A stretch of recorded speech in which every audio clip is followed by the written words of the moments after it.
যোগাযোগ সংকটে বরাক ও ব্রহ্মপুত্র উপত্যকা। আজকের বিশেষ সংবাদে আপনাদের স্বাগত।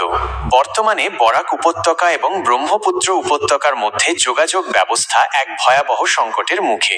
গত 23শে জুন থেকে শুরু হওয়া প্রবল বৃষ্টিপাত দিমা হাসাও জেলার পাহাড়ি অঞ্চলে যে ব্যাপক ভূমিধসের সৃষ্টি করেছে তার জেরে জনজীবন বিপর্যস্ত হয়ে পড়েছে। দিমা হাসাও এর রুক্ষ পাহাড়ি পথগুলি এখন প্রকৃতির রোষানলে। লাগাতার বৃষ্টিতে মাটি আলগা হয়ে নেমে আসছে ভয়ঙ্কর ভূমিধস। এর সরাসরি প্রভাব পড়েছে এই অঞ্চলের লাইফলাইন লুমডিং বাদারপুর রেলপথে। উত্তর পূর্ব সীমান্ত রেলওয়ে বাধ্য হয়েছে সব ট্রেন চলাচল বন্ধ ঘোষণা করতে। এর ফলে শিলচর, হাফলং, করিমগঞ্জ সহ সমগ্র বরাক উপত্যকা এখন কার্যত রেল যোগাযোগ বিচ্ছিন্ন। পণ্য পরিবহন থেকে শুরু করে সাধারণ মানুষের যাতায়াত সবকিছুই থমকে গেছে। শুধু রেল নয়, সড়ক পথের অবস্থাও তথৈবচ। দিমা হাসাও এর বহু পাহাড়ি সড়কে বিশাল আকারের মাটি ধসে পড়েছে, যার ফলে যান চলাচল প্রায় বন্ধ। জাতীয় সড়ক 27 দিয়ে ছোট যানবাহন কোনো মতে চলাচল করলেও ভারী ট্রাক বা বাসের ওপর নিষেধাজ্ঞা জারি করা হয়েছে। এর মানে স্পষ্ট, নিত্য প্রয়োজনীয় সামগ্রী সরবরাহ বিঘ্নিত হচ্ছে এবং সাধারণ যাত্রীরা ঘন্টার পর ঘন্টা আটকে থাকছে বা তাদের যাত্রা বাতিল করতে বাধ্য হচ্ছে। এই মুহূর্তে এই দুটি উপত্যকার মধ্যে সড়কপথে স্বাভাবিক যোগাযোগ এক বিরাট চ্যালেঞ্জ।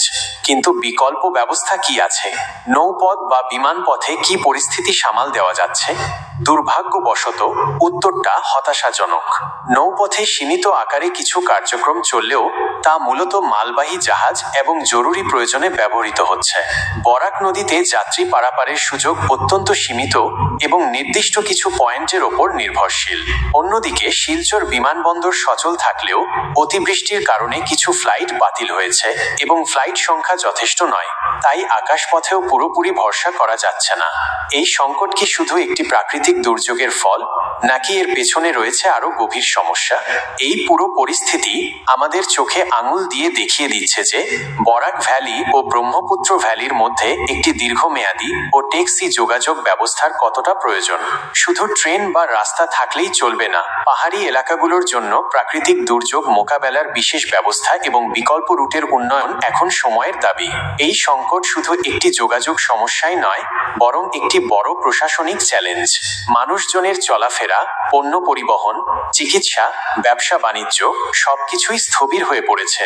প্রশাসন পরিস্থিতি স্বাভাবিক করতে কাজ করছে ঠিকই, কিন্তু বরাক উপত্যকার মানুষ এখন চাইছে স্থায়ী সমাধান, যাতে ভবিষ্যতে এমন অবস্থার পুনরাবৃত্তি না ঘটে। ধন্যবাদ। আশা করি খুব দ্রুত এই অবস্থার সমাধান হবে এবং দুই উপত্যকার মধ্যে আবার স্বাভাবিক যোগাযোগ স্থাপিত হবে। আজকের মতো এই পর্যন্তই।